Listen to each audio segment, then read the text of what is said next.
Assalamualaikum bosku. Hari ini gua mau kasih kekurangan kelebihan helm ALV Ultron V2.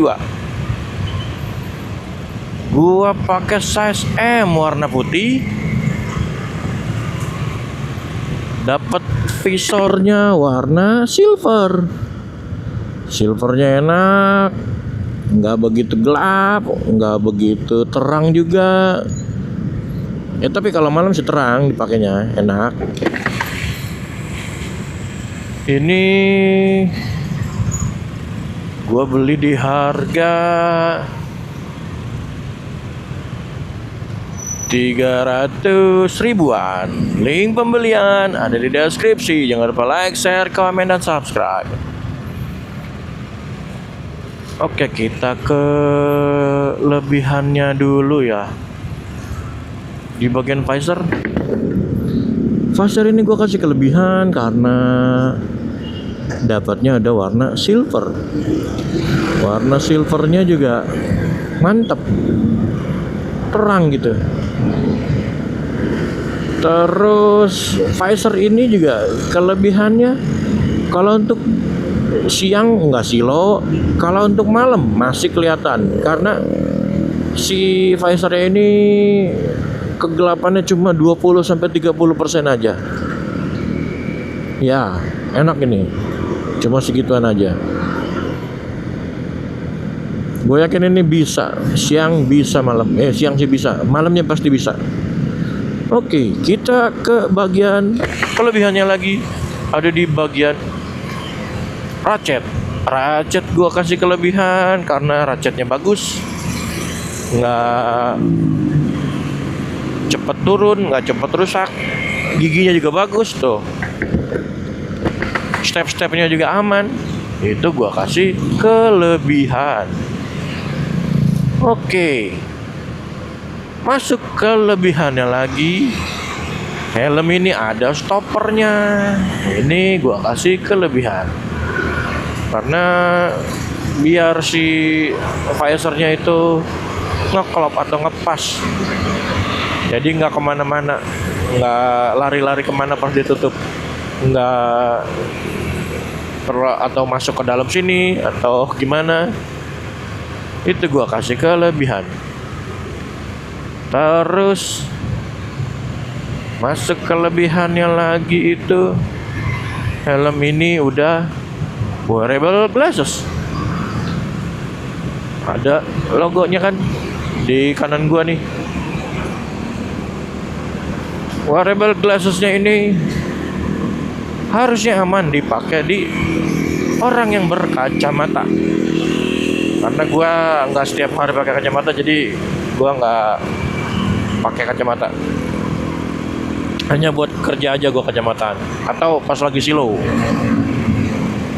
Matahari terik, kaca helm juga clear, atau berkendara malam kaca helmnya nggak pakai yang clear, baru gue pakai kacamata. Oke, kelebihannya lagi ini gue kasih di bagian inner ya. Innernya ini crown pad sama cheek padnya gue kasih kelebihan karena enak. Crown pad cheek padnya gue kasih kelebihan karena dia bahan kainnya tuh halus. Terus si busanya juga empuk. Itu gue kasih kelebihan. Tapi nanti ada kekurangannya di bagian crown pad nanti ya. Kita kelebihannya dulu. Kalau kelebihannya lagi itu ada di bagian slot intercom. Helm ini ada slot intercomnya. Slot intercomnya juga ini bukan IPS dibolongin. Ini bahan plastik ABS, udah ada cetakannya, tinggal nempelin velcro, tinggal taruh tuh si speaker intercomnya. Dia modelnya bulat, agak dalam sedikit. Full plastik kalau dia si slot intercomnya, sampai ke pipi-pipi, sampai keluar sini. Ada aksen karbonnya di bagian depan, samping-samping inilah. Itu gua kasih kelebihan. Oke, kelebihannya lagi, IPS-nya gua kasih kelebihan, tapi ada kekurangan juga ya. IPS-nya ini kelebihannya ya ada lubang-lubangnya, ada lubang ventilasinya, ventilasi masuk, ventilasi keluar, ada. Gua kasih kelebihan. Terus ini belum ke belakang tadi ya, lupa. Ini gua kasih kelebihan, ada exhaustnya. Exhaustnya beneran bolong, kelihatan di bagian spoilernya. Itu kasih kelebihan lah ya. Terus kita ke bagian microlock ya. Ini microlocknya gua kasih kelebihan, enak. Microlocknya enak. Enggak jelek, enggak terlalu bagus, tapi enak. Bahannya juga kayak kokoh gitu. Beda kayak yang merek-merek sebelumnya yang gua cobain. Oke, kelebihannya lagi, ini harusnya kelebihan ya. Ini gua kasih kelebihan karena ada ventilasi di bagian depan. Jarang-jarang ada ventilasi di bagian jidat ini ya. Ini gua kasih kelebihan, tapi nanti ada kekurangannya juga. Oke. Padahal ini kalau nggak salah bolong nih si IPS di bagian jidat ini ya, kalau nggak salah ya. Ini bolong, tapi kenapa dihalingin pakai busa. Fitmentnya ini gua kasih kelebihan lah ya. Fitmentnya enak, pipi kanan kiri, kepala, jidat, depan belakang, kerasa ini, kerasa banget, meluk semuanya. Itu gua kasih kelebihan. Oke, udah masuk di kelebihannya, kita masuk di kekurangannya. Kekurangannya yang pertama, ini ada lubangnya untuk ventilasi sama exhaust lah.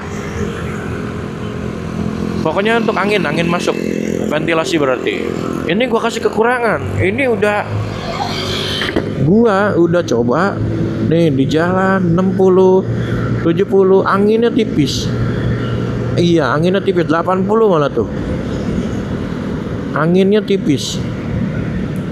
Ada tapi tipis. Masa harus ngebut terus baru kerasa gitu? Nggak mungkin kan kalau ngebut terus. Nah, ini gua kasih kekurangan. Ventilasinya yang masuk ini oke, ada lubangnya, tapi kenapa nggak berasa, tipis.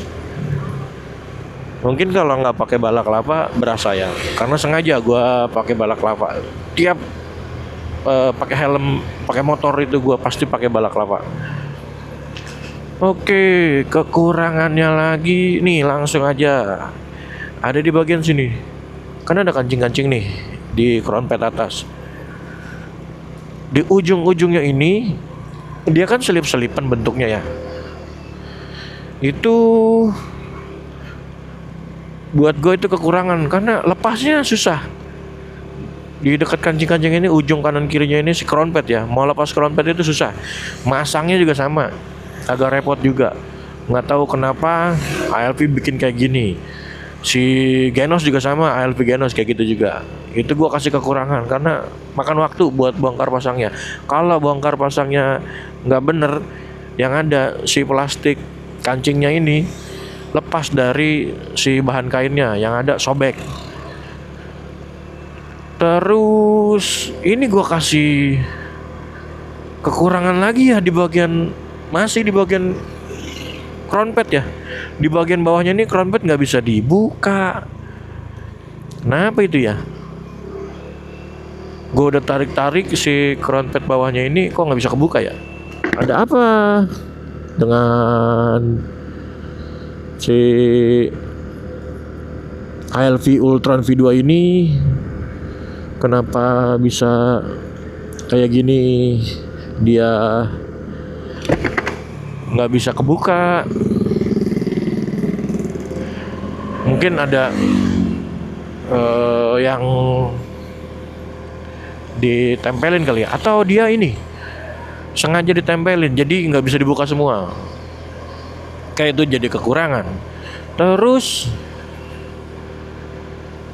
ini buat gua kekurangan sih ya, spoilernya kepanjangan. Kalau bisa pendekin sedikit lah bagian paling panjangnya ini, itu kasih kekurangan lah sedikit lah ya. Oke.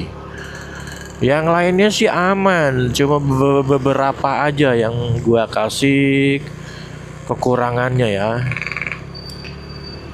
Masih aman aja yang lainnya. Jadi kesimpulan ini, helm ini worth it lah dibeli. Tapi ya terserah sih mau yang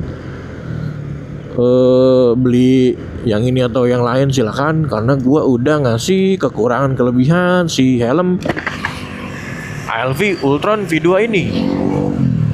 Ya udah bosku, sampai sini dulu aja knalpot yang benar. Sampai sini dulu aja. Kekurangan kelebihan yang gua ngerti, yang gua paham tentang helm ini ALV Ultron V2. Assalamualaikum.